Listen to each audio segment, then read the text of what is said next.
Hello বন্ধুরা, আশা করি সবাই ভালো আছেন।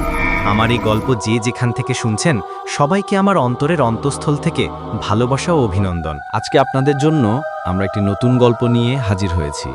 আশা করি শুনলে আপনাদের ভালোই লাগবে। ও আরেকটি কথা, যারা এখনও আমার চ্যানেলটি সাবস্ক্রাইব করেননি প্লিজ সাবস্ক্রাইব করবেন, তাহলে গল্প বানানোর মনোযোগ বাড়ে। ঠিক আছে, কথা না বাড়িয়ে গল্প শুরু করা যাক। তার আগে এক গ্লাস পানি খেয়ে নিই, গল্প বলতে বলতে গলা শুকিয়ে যায়। চৌদিঘি গ্রামকে গ্রামের মানুষ একসময় স্বর্গ বলে ডাকত। ধান ভরা ক্ষেত, চারদিকে গাছের সারি, আর মাঝখান দিয়ে বয়ে যাওয়া ছোট নদী। গ্রামের উত্তর প্রান্তে ছিল শেখপাড়া, আর সেখানেই সেই কুখ্যাত গোরস্থান। দিনের বেলাতেও মানুষ গোরস্থানের দিকে তাকাত না, আর রাত হলে তো দূর থেকেও নাম শুনলে শরীর শিউরে উঠত। শেখপাড়ার গোরস্থানের পাশেই দাঁড়িয়েছিল পুরনো একটা কালীবাড়ি। লালচে ইটের তৈরি, ছাদ ফেটে গিয়ে বৃষ্টির পানি পড়ত, ভেতরে শত বছরের পুরনো মূর্তি। গ্রামের মানুষ বলতো, ওখানে শুধু মূর্তি নেই, ওখানে আছে কালীমা নিজে, কিন্তু তার রূপ আর আশীর্বাদ নয়, আছে অভিশাপ। অনেক বছর আগে শেখপাড়ায় হিন্দু মুসলিম মিলেমিশে থাকত। তখনকার জোতদার নিত্যানন্দ চৌধুরী কালীবাড়ি বানিয়েছিলেন।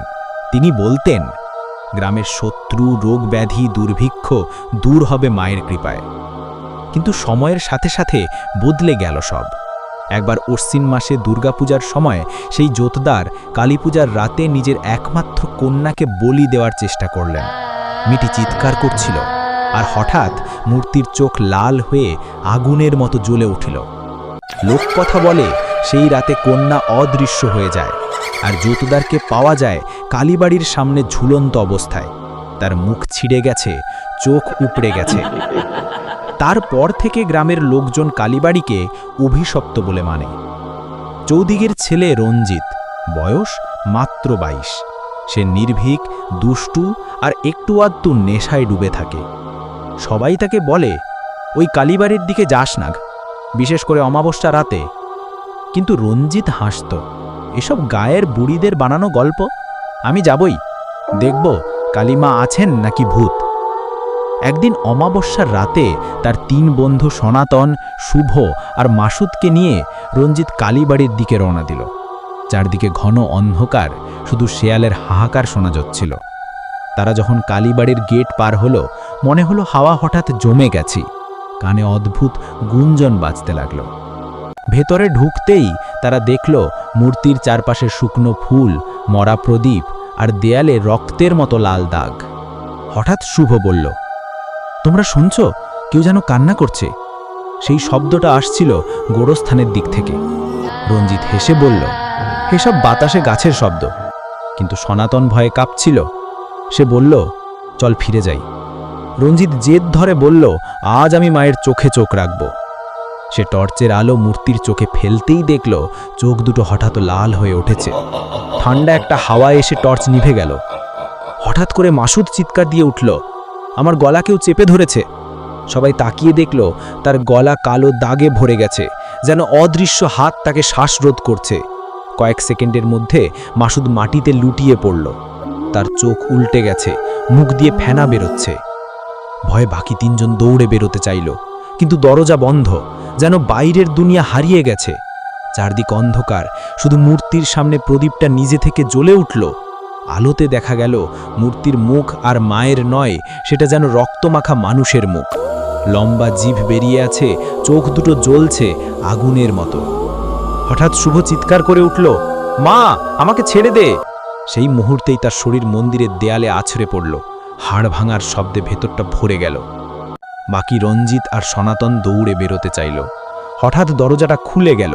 তারা ছুটে বেরিয়ে গেল গোরস্থানের দিকে। চারদিকে কুয়াশা, কবরের মাঝখানে দেখা গেল একটা কালো ছায়া। ছায়াটা ধীরে ধীরে কাছে আসছিল।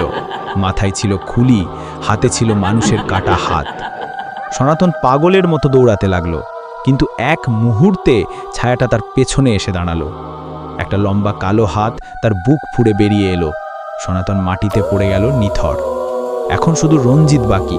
সে কাঁদতে কাঁদতে চিৎকার করলো, আমি বিশ্বাস করি মা, আমি বিশ্বাস করি, আমাকে ছেড়ে দাও।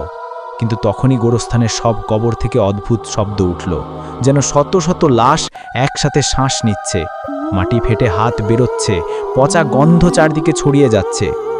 রঞ্জিত অন্ধের মতো দৌড়ে কালীবাড়ির ভেতরে ঢুকে পড়ল। মূর্তির সামনে গিয়ে পড়ল হাঁটু গেড়ে। হঠাৎ সে দেখল মূর্তির জিভ তার গলার চারপাশে জড়িয়ে ধরেছে। সে শেষবারের মতো চিৎকার করল, বাঁচাও! কিন্তু কোনো শব্দ বাইরে পৌঁছল না। ভোরবেলায় গ্রামের মানুষ দেখল কালীবাড়ির সামনে রঞ্জিত ঝুলছে উল্টো করে, তার দেহ ছেঁড়া, চোখ নেই, আর বুকের ওপর লেখা লাল রক্তে, আমি রক্ত চাই। তারপর থেকে আর কেউ শেখপাড়ার কালীবাড়ির দিকে যায় না। রাতের বেলায় গোরস্থানের দিক থেকে শোনা যায় কেউ কান্না করছে, কেউ আবার হেসে উঠছে, আর মাঝে মধ্যে দেখা যায় কালো ছায়া মন্দিরের সামনে দাঁড়িয়ে বলছে, কে আসবে আমার কাছে?